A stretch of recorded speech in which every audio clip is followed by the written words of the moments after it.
So ayan guys, magbalik tayo sa stock kasi ito after 1 month natin na ginamit, meron siyang mga issue eh.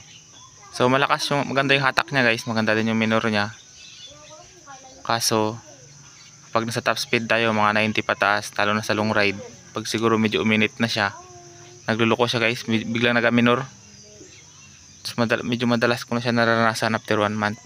Bigla siya naga-minor pero babalik din naman kaagad. Yung parang binalik mo yung silinyador pero hindi naman, parang nawawalan siya ng kuryente bigla tapos bumabalik din naman.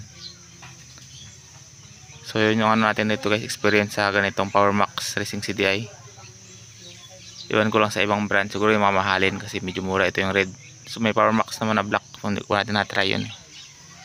Pero yun guys, kung balak kayong bumili nito guys, hindi ko lang alam sa iba, baka defective lang itong sa akin.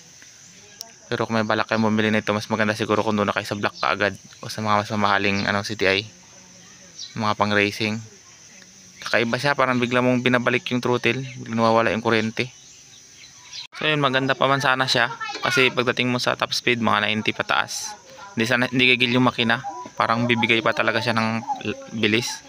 Unlike dito sa stock na parang pigil na siya eh, parang gigil na yung makina, hanggang doon na lang siya. Unlike dito kasi to eh, 20,000 RPM yung pinaka-max nito. Kasi yun nga yung issue niya, parang biglang bumibitaw yung bigay niya ng kuryente tapos bumabalik din naman kaagad. Parang biglang balik ng silinyador. Siguro mas maganda kung mag-invest na lang sa mas mga magandang CDI.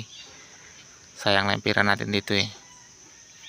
Kung siguro Pitts Bike yan, mas magandang brand.